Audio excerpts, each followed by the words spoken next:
Une ruse de l'ennemi pour affaiblir l'Église et d'attaquer les leaders et les personnes influentes dans le milieu chrétien. Satan travaille dur pour renverser ceux qui dirigent les ministères, car il sait que la chute d'une personne importante peut diminuer la force de l'Église et causer un scandale, tant pour les fidèles que pour les non-croyants, qui peuvent utiliser cela comme prétexte pour se moquer ou pour ne pas se convertir à la foi en Jésus. Un exemple triste de cette stratégie malveillante concerne des chanteurs gospel qui, après avoir connu le succès et influencé de nombreuses vies, ont fini par s'éloigner du droit chemin et apparaissent maintenant de manière négative dans les médias. Satan peut utiliser de nombreux stratagèmes pour causer de terribles dommages à l'image du christianisme.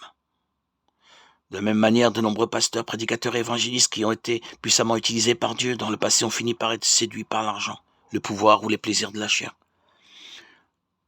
Ces chutes ont non seulement détruit leur propre réputation, mais ont également nui à la façon dont les croyants voient l'Église. La Bible met d'ailleurs en garde à ce sujet dans Jean 1, qui dit ceci: écoutez attentivement, petits enfants, c'est la dernière heure, et comme vous avez appris qu'un antéchrist vient, il y a maintenant plusieurs antéchrists. Par là, nous connaissons que c'est la dernière heure.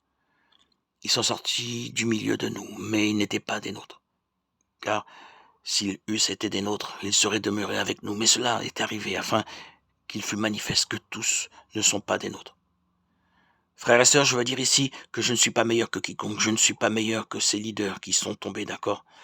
D'autant plus que la Bible dit que celui qui pense être debout doit veiller pour ne pas tomber.